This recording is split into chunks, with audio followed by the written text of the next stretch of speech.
Selamun Aleyküm ve Rahmetullahi ve Berekatuhu. Kıymetli izleyenler, Tecrübe-i Hayat programında bu hafta Hacı İzzettin amcamıza misafir olduk. Onun atölyesindeyiz. İlerlemiş yaşına rağmen atölyesinden vazgeçmiyor. Aslında evi, atölyesi ve camisi arasında. Böyle mekik dokuyor, sürekli buralarda geziyor ve ilerlemiş yaşına rağmen de işten, çalışmadan elini çekmemiş. Hayırlı bir iş de yapıyor aslında.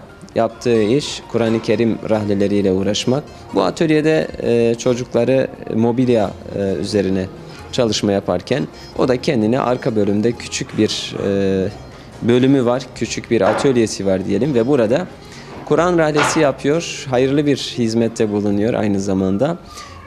Hem de sabrı geliyor bu şekilde. Günlerini böyle geçiriyor. Camisi karşısında, evi üstte, atölyesi burada. Güzel bir çalışmayla hayatını devam ettiriyor. Bizler de bugün inşallah onunla konuşacağız. Şimdi bir yanına gidelim bakalım çalışması nasıl gidiyor.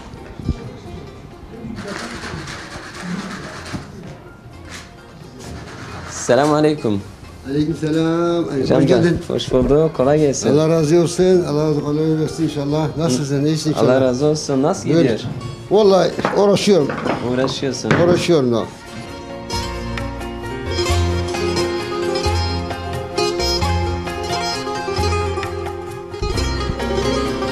İşte Hacı İzzettin amcamızın hünerli elinden çıkmış bir Kur'an rahlesi yine devam ediyor tabi rahlelerini yapmaya. Bir yandan yaparken diğer yandan zımparasıyla düzeltmelerini yapıyor. Yani tam bir sanat eseri bunlar.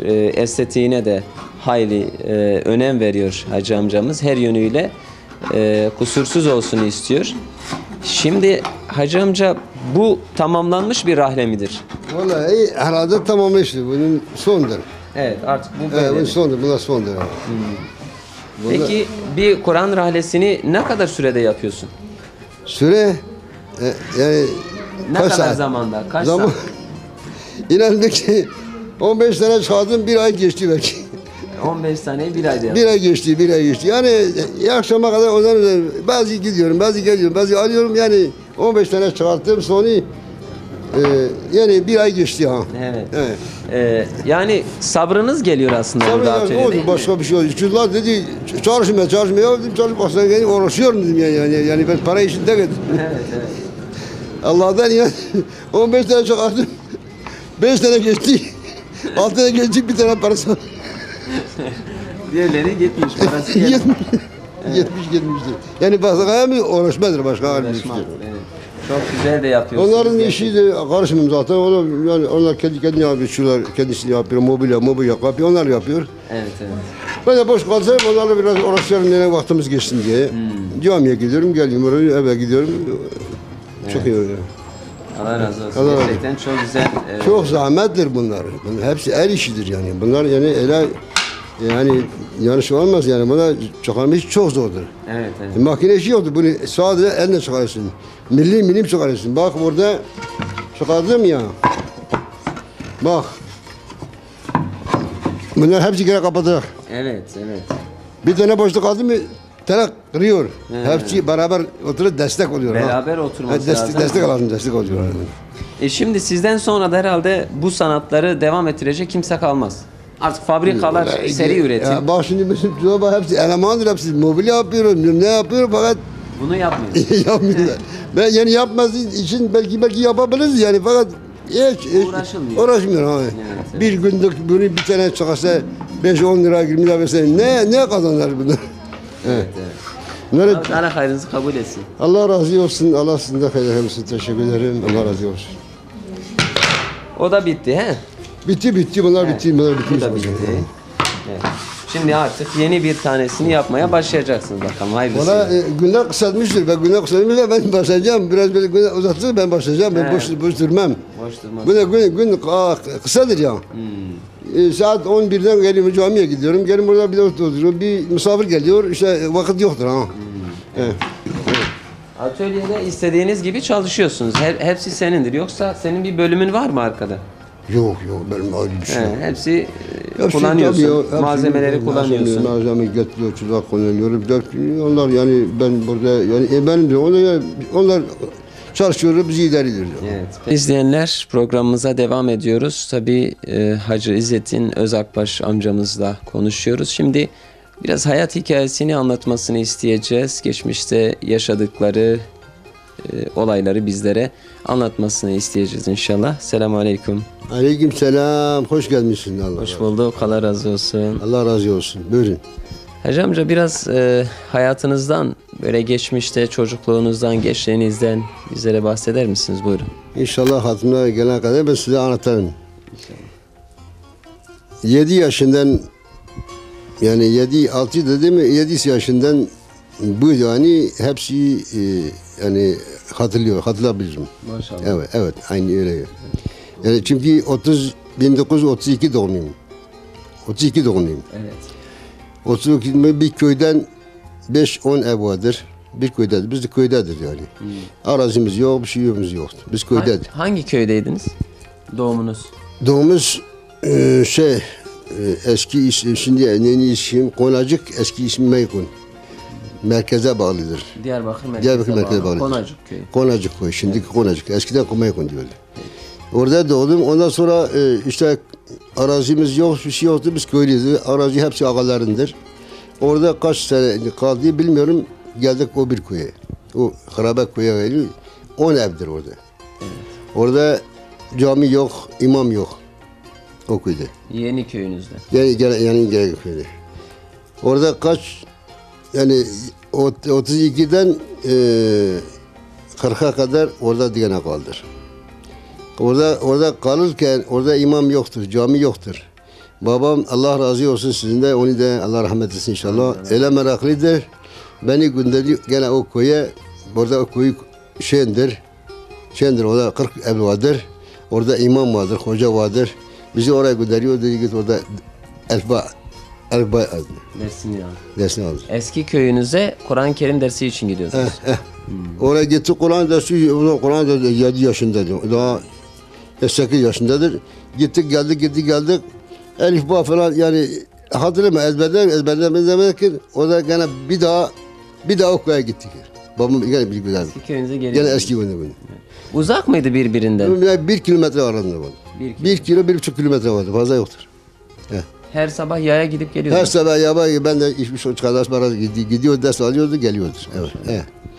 Ondan sonra geldik köye gene o eski köye gittik. Eski köyde imam vardır. Orada bir sene de onun yanında gene o eski imam. O da ismi de biliyorum. Biliyorum yani hepsi biliyorum. Evet. Hafızanız yerinde. Hepsi yerinde. Hasan Emel Mustafa'dır. Yüzleri de hafızdır. Yaşlıdır. Benim yaşımdadır. Bir sene orada kaldı. O imam orada kalktı gitti başka yere. Tabii kalktı gitti başka köye. Evet. Ondan sonra gitmişler başka bir köyde bir imam getirmişler. Allah razı olsun size de o imam idi. Amin. Onun ilgi bende çok vardır. Evet. Onun yanında ders aldık. Elif, ba, amma, Kur'an inanmış 10 yaşın civarındadır belki 10-11 yaşın bilmiyorum. Orada Kur'an'ı ezberledim. Yani zıpt ettim.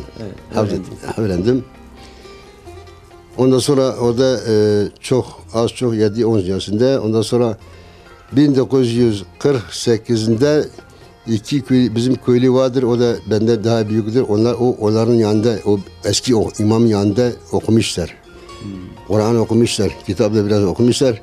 Gitti başka yerde dedi Silivri tarafında bir köy vardır. Belki biliyorsun Hüseyin köyünde. Evet.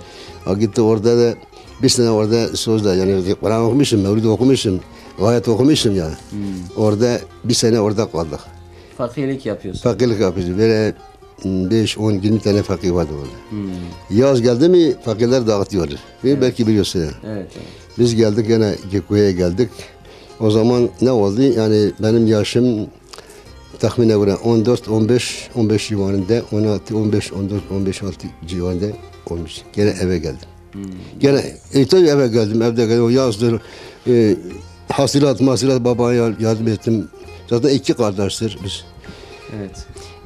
Eskiden aileler Kur'an-ı Kerim okumaya, çocuklarını okutmaya çok önem veriyorlardı değil mi? Sizden de anlaşıldığı gibi. Eskiden zaten veriyordu zaten o ikinci okula geldi gelmedi benden önce ondan önce işte o köyden Kur'an'dan hem yani kadın yok fakat çocuklar çok iyi Kur'an okumuştu benden önce.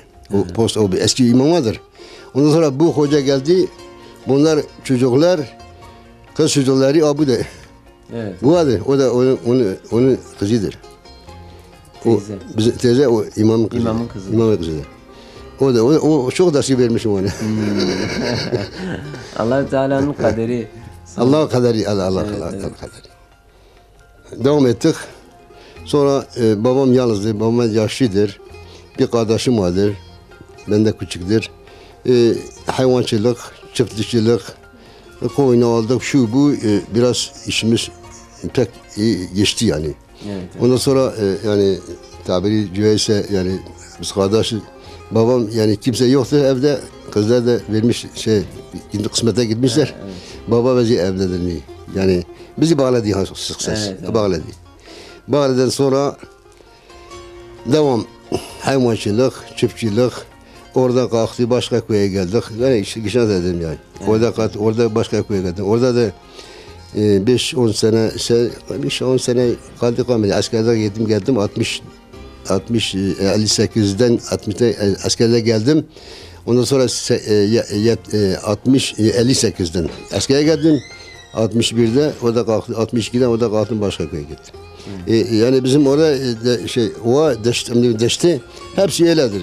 Köyler hepsi burada yani arazi yok bir şey yok. Ağa de kalk yok. Öylesi üç sene. Öyle de devam ettim. Ondan sonra orada da bazı olaylar geçti. Bir iki sene olay geçmiştir. Ondan sonra 76'dan Diyarbakır'a geldim. 76'dan. 76 yılına kadar köydeydiniz. Sonra Köydeydim. Diyarbakır'a geldiniz. Köyde hayvancılık, motor, oyun. Ondan sonra 76'dan Diyarbakır'a geldim. Peki biraz o köy hayatından bize Köy bahsedin. hayatından Hani sıkıntıları neydi? Sıkıntıları şimdi sıkıntıları çoktur. Bak diyorum ya. Bak o köyde iki sefer oraya geldi. Yani Ağa zulümdür yani. Mesela köyler zulümün arasındadır. Yani ağa dedi mi yani devlet gibi ha. Böyle yaparsın, böyle onu bir de tahammül etmiyoruz. İki köyde, üç köyde ayrılık, yendeksizlik. Hayatımız hepsi yani çok mete olmasın. Biz de biraz da yani zulmü kabul etmiyoruz ha. Evet. Yani Allah Teala daha bilir, memleket de sağ bilir. Yani biz zulme karşı biz sefer alıyoruz diyor. Her zaman zulme karşı. Onun için tabii biz böyle bu kadar şey yoktu. O bir köyde orada olmuş. Orada kalktı o başka bir köye gitti. Diyorlar ya doğru söyleyeni 9 köyden kovarlar. Siz Ha, de öyle. doğru olunca 1, 2, 3, 4, 5, bir de 6, Diyarbakır 8. 7. 7. Vallahi. Hayatım böyle geçmiştir. Evet. O bir köye gitti orada 5, 8 sene, 7, 9 sene, 10 sene orada kaldık. İşimiz çok doğru gitti. Yani dünya işi ha. O köyde gene bu gittiğim köyde başka köye. İsmi söyleyeyim. Bismillah bağlıdır. Bismillah bağlı. Bismillah bağlıdır. Tabiri caizse yani orada ne imam var, ne cami var, ne namaz vardır. Ağa köy aşı. Orada Allah Teala yani orada Allah Teala ne minnetkar yani o bize böyle merak vardır bize ha. Dedim ağa dedim vallahi burada bir cami yaparım. Allah vekil Allah şahittir ha. Dedi vallahi İzzettin işte o kendi çekiyordur. Evet. Karı da böyledir. Dedim hoca şeyde burada ağa begim burada bir cami yaparım burada çocuk vardır burada okusunlar yani bize lazımdır olur. Yani böyle bir hissas ne vardır. Dedi işte hele dur biraz yaşlayayım hacca gidelim ondan sonra. Ondan sonra köyü vermişler kuru icra vermişler halka o köyü. İfraz bir şey. Köye vermiş 40 milyon. 40 bin para almış. 10 sene o 40 bin avans almıştı biliyorsun. Bunu diğer birim değil mi? 40 bin lira para almış kuru icare. Onda kuru icare değil. Yani bu böyle dibuzat verin. O koyu alın getirin yaz hatta yazın hasılat gelmişse ondan bir icare veriyordur. O para yerindedir. Biliyor musun? Ondan sonra onlar da gelmişler baş yabancıdır. O Derik tarafından da gelmiştir. Motor, adam, silahlı gelmiş koya. Eyvallahi billahi. Gelmiş koya. Oranın topraklarını, arazilerini o işletecek. Tabii onu işletecek. Ağa da bizimle gidecek. Ondan sonra gelmeyecek. Yaz hatta yazı gelin icaresi alacak. Yani o para 10 yıla kadar. 10 yıla kadar evet. Yani biz çok çektik ha bu dedi çok çektir. Ondan sonra konuya vermişler köyler kimse kalmamıştır. Hepsi güçmen Diyarbakır gelmiş. 5-10 evdir. İnan et biz 3 ev köyde kaldık. Benim Çıkmadınız. biz çıkmadık. Biz buraya da çıkmadı yani suç benimdir ha yani bir suçu kabul ediyorum. Biz çıkmadı geldiler. Çiftli ağa öküz vardır, cüft vardır, 5 tane öküz vardır. Benim de yeğenim beraber. Bir elimde de 300.000 dönüm, 300 dönüm falan arazi vardır. Yani bir çifte sürüyordu ha. Evet. Ağaçta öküzde. Ondan sonra gelmiş, nasıl gelmiş, gelmemiş. Bir de yabancıdır tabii gidiyor. Zaten onlar gelmiş köye zırt eder. 10 sene kadar zaten bu ne para veriyor. Yani bunun niyeti böyledir, niyet böyledir. Ondan sonra öküyle ona kalmış. Gelmiş, ondan sonra biz duruyoruz. Biz de ben de o çocuklar da olabilir daha küçüktür. 2-3 tane egenimiz vardır. Evet. Yani onlar da biz durduk. Ondan sonra biraz dedi siz gitmiyoruz mu? Biz gitmiyoruz. Biz gitmiyoruz. Siz gitmiyorsun diye biz arazi almışsın. 10 sene biz almışsın. Bek yaz hatta yazı gelir icaresi alır. Başka arası yoktu bunun. Ne yapacağız? Bir karış arazi size vermiyorum diyor. Onlar da anlamıştı. O kadar anlamıştım. Biliyor musun? Anlamış. Yani öyle 2-3 ay, 5 ay öyle geçti gitmedi. 6 ay gitmedi. Öyle biz birini aramıza olmuş. Ondan sonra bunlar anlamış ki bunlar çıkmıyor. Bu sefer onlar bize destek verir. Dedi çıkmayın. Bizim ağa. Koy sahibi. Yani ağa anladı ki bunlar sahtekar. Anladı. Sadece o da zulümdür. Kim zaten arazi eline kimin elinde de odur. O para da vermiyor vermiş. Evet. Bu yani bir gün baktım dedi belki ne biz gidiyoruz ne siz gidiyoruz. Tamam dedim. Biz gidiyoruz ne gidiyoruz. Bizim ağalar gelsin aramızda bir şey olsun. Dedi ağa bize destek verdi ya. Evet. He. Ondan sonra bir gün baktım bir tane motor vardı. Çakmış meydana o hat vurmuş. Benim haberim yoktu Allah yani. Çakat vurmuş. Bizim yegeler o da biraz şeydi. o tümü oldu. Evet. Ondan sonra hücum etti onlara. Hücum etti inan et. Yani benim yani Allah Teala bizi muhafaza etsin ki o da bir olay olmuş. Motoru yerde bırakmış onunla kaçmış eve gitmiş. Motor kalmış. Kendisi mi traktörün üzerindeymiş yoksa çalışanları? Çalışan onlar da aynı gitmiş aynı çalışan aynı adamıdır ha. Almış adam o da ağadır onlara getirmiş bana. Ondan sonra hır bunlar hepsi içmiştir. Bizim ağa da onlar yetişmiştir. Gelmiştir köye. Aramızda konuşmuşlar. Dedi onların elindeki arazi 200 dönümde nedir? 300 dönümde onlar alıyoruz. Hepsi size kendisi yapın. Bir sene kaldırmışlar. Ondan sonra o var, kumul var, kumul. Burada koruyulmuş ya. Biliyorsun ne koydun? Onlar vurmuş, o buğdayı bütün puç yemişler. Ey Allah'a bak. Ondan sonra bunlar anlamıştı, gitmiş başka bir adamı gitmişler. Adamı vardı, adamı daha da var tanıyorum. Gitmişti gelmiş o 40 milyar parası vermişler, ondan çıkmış gitmişti. Biz orada kalmıştık. Öylece çıktılar. Çıktılar. Ondan sonra bizim işimiz orada çok iyi oluyor. Şimdi ondan sonra onlar çıkmış da gitmiş. Biz köyde kalmış 3-4-5 evdir o köyde. Benim de yeğenim bir işte evde vardır. Ondan sonra diğer ağa gelmedi mi? Diğer ağa bizim ağa zaten yoktur. Gitmiştir. Yani vardır, sağdır. Fakat ondan adı başka bir evde. Yani başka bir ona güveniyordu. O da onun adamıydı. İsmi demiyorum ben. Evet. Böylece o maceranız böyle bitti. 3-4 sene, 2 sene kaldırmış. Sonra baktım o da istiyor. İstiyor biz de çıkacak. Ağa. O gelen ağa. Ya onlar parmak vermişler. Bunlar çıkar. Bunlar çıkar. Bunlar da bana dedi valla biz gelmiş buraya sizi çıkarmak için. Fakat biz kısa karışmıyor. O gitti başkasına vermiş. Başkasına vermiş biliyorsun. O gitti, o da gitti başkasına vermiş. Üçüncü de ağa değil. Yani ağa değil, icare Tamam, alıyor. yani geliyorlar. Motor yok arazinin- onun. İcare veriyorlar. Hepsini alıyorlar. Ondan sonra o da gelmiş, o da aynı Bismillah dedi. Tanıyorum, de annesi babası, o da beni tanıyor. Dedi ola İzzettin biz geldik buraya sizi çağırmak için, yani sizi geri bırakacağız. Fakat sizi karışmıyor. Allah için onlar diyor. Biz sizi karışmıyoruz. Sizin aranızın elindedir. Biz de bu tarlayı kaldıracağız, size teslim eden yazın gelip biçeceğiz. Onlar da Allah razı olsun, size razı olsun. Ondan sonra o gitti bir daha geldi. Bir daha bu 4.'dir. Biliyorsun o da aynı sefer. Billahi tallahi ihlam demiyor. O da diyor valla bu arazi bu biz almışız sizi çıkarmak için. Valla biz sizi karışmıyor.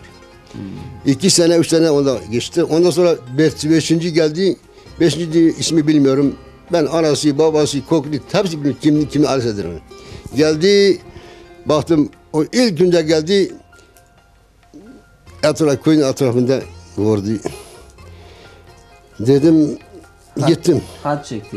Her o köy etrafında harman merman yerinde bak bir hayvan var şey var. Dedim kardeş ismi bilmiyorum.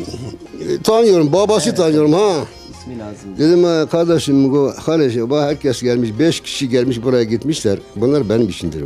Bak benim de onlar elki vardır. Eğer ben olmasaydı biz onlara o deriklere kavga etmeseydi vallahi bu köy ne sana kalıyor ona kalıyor. Billahi taala beledir. Fakat 5 kişi gelmişse hiç olmazsa bu harman yeri geçiyor. Bu da hayvan dalafçı hayvan pas. Evet. Tabii daha makamı fazladır. Hem de bir şeyci vardır. Dedi biz kere nereye hangi köye gitse al. Herkes böyle bir program çağırsa biz onları eline bıraksa bizim formüllerimiz kırıyor dedi. İş yapamayız. Tamam. Tamam. O sene hır gittim bir motor aldım. Traktör aldım. Ben de aldım. Onlar gitti tarlamızı kaldırmak için biz onun arkasına gittik. Billahi Allah şahidir. Biz gittik o şoförü baktım tarladan çekti gel. Bir de meta oluyor ya kusura bakma yani. Olan eksik şeyler yoktur. Eksik yoktur. Adam işçidir. Gitti bizim tarlaya. Ondan sonra biz motor geldik bir tane traktör aldık. Biz de arkada nasıl gittik o motoru çekti. Allah razı olsun öyle. Ondan sonra 3 tane de kaldırdık. Yazın biz de çıktık, onlar da çıktı. Geldim Diyarbakır'da, Allah razı olsun diye bir daha köye gittim. Bir daha bir köye gittim.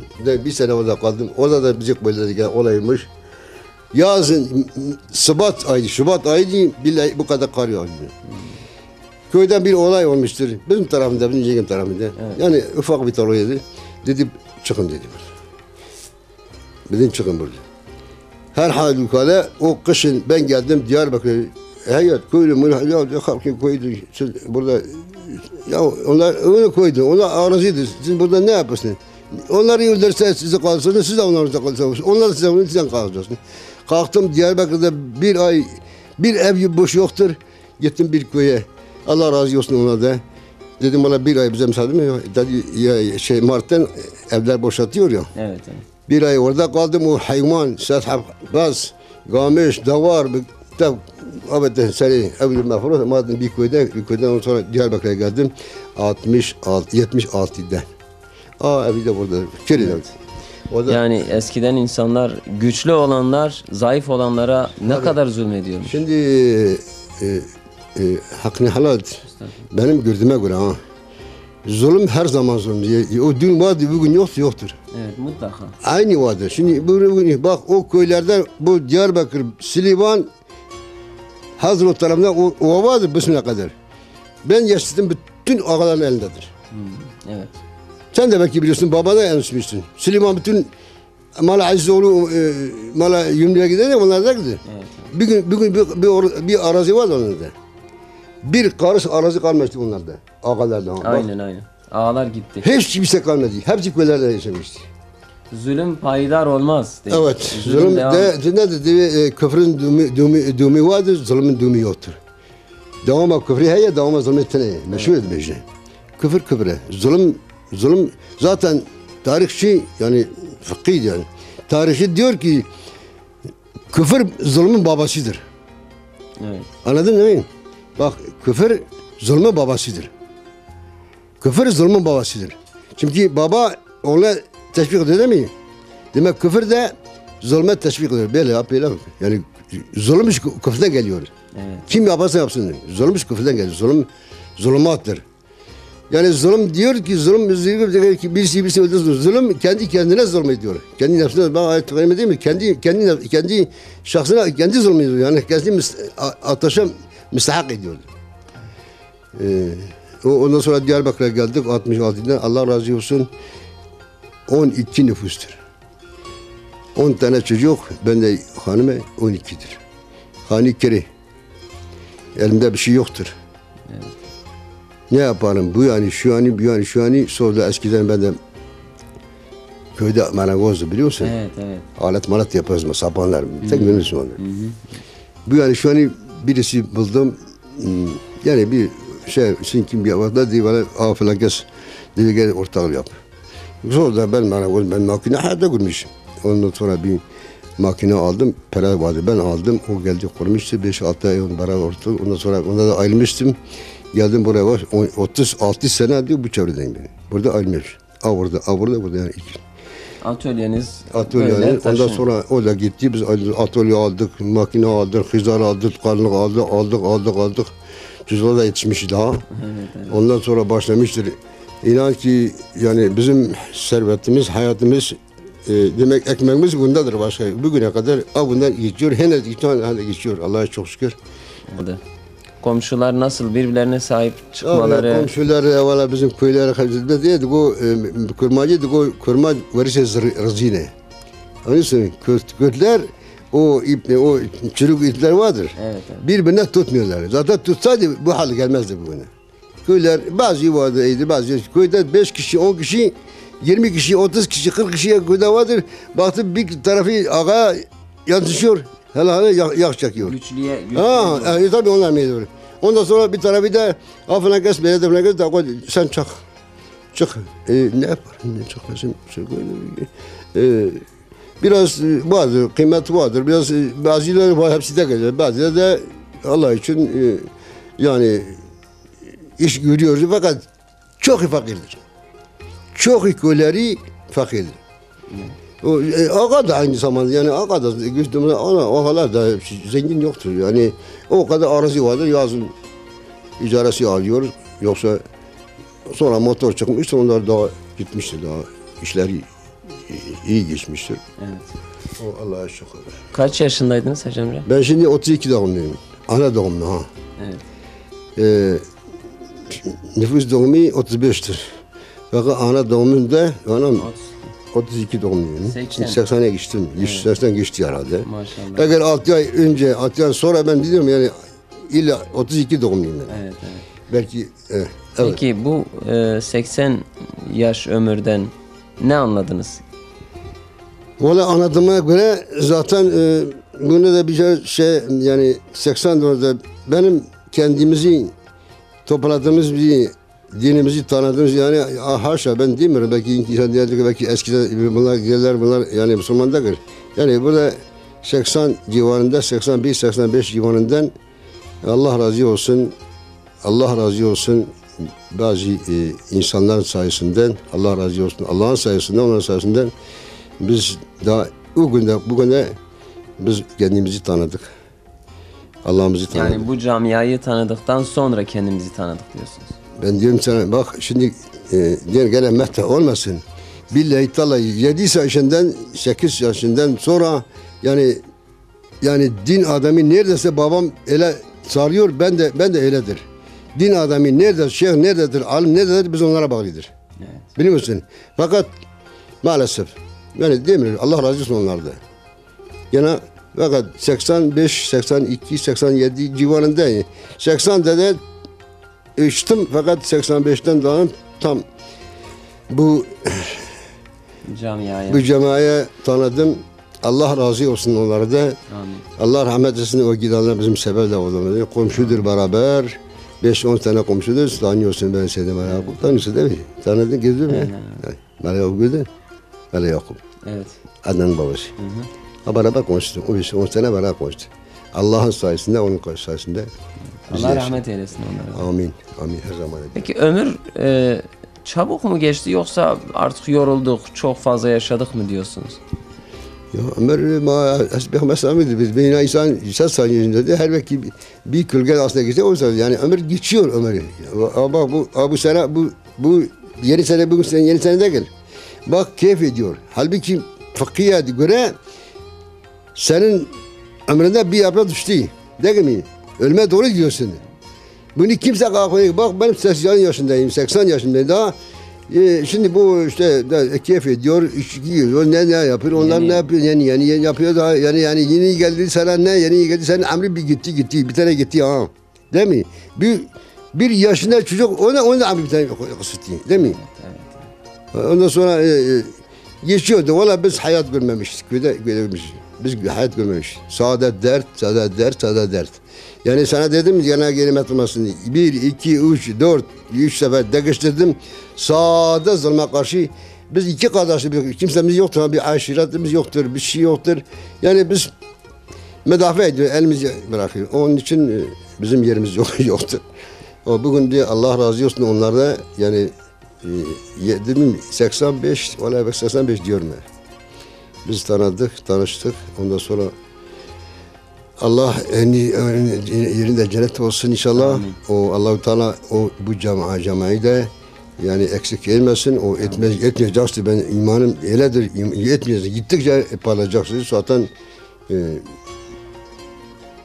dün radyo dinledim. Bunu söyleyebilirim değil mi? Radyo. Saat 3'ten boyuna yani akşama kadar haber bırakmıyorum. Saat 3'te öyle bir yorum yaptı ki dedi Amerikan araştırmışlar. Amerika araştırıcı vardır. Evet, araştırmışlar. Evet. Dedi biz etmedik. Bu İslam alemi söndürmedik. Araştırıcı diyoruz ama. Evet. Orta Doğu, Orta Doğu en azı çoğu 25-30 2025-30 civarında Orta Doğu İslam'a hakim oluyor. Amerika diyor ha. Bu yani biz demiyoruz. 25-30 sene içinde İslam 2030. Yani 2030. 2013'e girmezdik. 2030 yani 17 civarında Orta Doğu'da İslam hakim bir çaremiz yoktur. Örnek de nedir? Örnek de Mısır'dır. Bunu ben dinledim ha. Evet. Kusura bakma bu kadar biliyorum ha. Fazla bilmiyorum, bilgim yoktur. Örnek de bilmiyorum. Can alıcı yerleri sen almışsın zaten. O kadar yani anlattan bilim fakat ben çıkaramam hepsi ha. Evet. Örnek de nedir? Mısır 40 senedir batarlı değil mi? Evet. Bak plana bak. Gezmişler, gözmüşler. Burada bir sene geçti, tabii 2 sene değil mi? 1 sene geçti. Evet. İnkılap yapmışlar değil mi? Evet. Gene durmadı, seçime gitti. 2 seçime gitti. %200, yüzden 70 gene ona vermişler. Yine Müslümanlar. Onlar örnek veriyor ha. Evet. Yani Amerika küfür örnek veriyor. Araştırma bizden fazladır. Bizimki tamam elhamdülillah. Camiye bakıyor. 2030'a kadar Orta Doğu İslam'a hakim olacak. Onların da tahtları sallanıyor bugün. Sallanıyor. Krizlerle. Sallanıyor. Yoksullukta, açlıkta hepsi. Amerika'da kadar. Amerika'da her gün bir katliam. Gençler alıyor silahları. Evet. %80, %60 bir silah vermişler ona. Evet. Ya bunlar kime öldürür yani? Onlar düşmanı kimdir? Evet. Şimdi gençlerimize biraz tavsiyelerinizi almak istiyoruz. Diyelim ki şöyle bir soru sorsam. Genç olsaydınız ne yapardınız? Şimdi bak gece gündüz Abu Derdi biz diyoruz. Zaten diyecek gündüz yani yanlış anlama metazizmiyorum. Billahi Teala o vardır o. O bende daha şeydir. Dedi biz gençliğimizi hayvancılık yapıyor. Seleki rehe muhabbetler var. Ondan sonra 70 yaşındayız, 80-75 yaşındadır. Gelmişim o da geleceğiz. Geleceğiz hatta akşam yani gelecek. Biz şimdi de diyoruz ya keşke bugün 50 yaşındayız söyle. Gene Allah'a çok şükür, Allah'a minnettarım. Gene bu nasibimiz bu davaya biz işittik ya, biz gördük ya. Biz görüyoruz, bizim kim yaşlı var, görüyorum. Gidiyorum, bak kahve üzerinde oturuyorum. Evet. Hiç umuru da görürsün orada. Böyle insan acır onlar ha. Ya bunlar Müslümandır kardeşim ya. Ya Müslümandır bunlar. Bak 20-30 senedir bir dava. Siz neredesin? Şimdi diyorsun dedi. Elhamdülillah dedi. Yani gençlere tavsiyeleriniz nedir? Yani bu yaşlarını, bu ömürlerini nasıl tüketsinler? Ben. Gençler bugün zaten gençlerin omuzundadır bu. Bu dava gençlerin omuzundadır. O çoktur. Görevleri ağır. Çoktur. Görevli ağırdır. Bir görevli peygamberler üzerinde ağır olmuştur. Gençler ağır mı olmamıştır? Hangi peygamber yerinde kalmıştır acaba? Hangi peygamber sürgün olmamıştır? Hangi peygamber şehit olmamıştır? Bunu hepsi biliyorsun. Hepsi bizim tarih meydanıdır bize. Bu dava bu güzel bir şey dedi. Mal güzel şeyler lazım ya. Daha bir şey var inşallah buraya koydu. O dediği kimi Allah İslam'a göre Hazreti Peygamber Sallam'ın hadisi vardır. 2 yıldan sonra İslam'ın sesi gelecek diyor. İnşallah. Değil mi? Yani bunu işitmişim. O geliyor dedi. Bak dedim ya yani 7 yaşından bu yana hepsi nerede şey var, nerede alınmadı, arkasındadır. Elhamdülillah bugün yani bugünkü Müslümanlık da yani iyi bir Müslümanlıktır. Çalışıyorlar Müslümanlar. Değil mi? Çalışıyor. Zaten dün bir hoca yakaladım. O da ok çakılıyor. Birkaç defa dedim. İsmi demiyorum. Hacı siz gittin. Cuma günü biz gittik ya şey. Evet. Ulu Cami'ye. O da beraber geldi. Bir iki sefer gün gitmiştim. Bilmiyorum nerede bilmiyorum. Gezdik. Çok yaşlı görür. Ben oraya kadar gittim. Dedim ben Ulu Cami'ye gidiyorum dedim. Ne dedim? Bir basım vardır. Bir tavmada gidiyorum. Artık onu obali ağaç çekmiyorum ben. Gelmiş gelmemiş kapının önünde gittik. Ondan sonra tabii basın yarım saat paydos etti. Dün akşam burada hacı dayım ha. Ya sen nereye gittin? Sen de nereye gittin? Ben camiye gittim. Camiye gittim. Ya dedin sen de ne? Basım dışarıda da yarım saat basım. Ben bir şey görmedim. Ya sen nerede dedin bu sen? Camiye gittin, camiye çıktın. Basım orada yarım saat adam devam ediyor, ne çıkın? Orada ben geldim bir şey yoktu. Artık orada yaptım, başka yere gitmiş. Polis yoktur orada. Gelmem. Evet.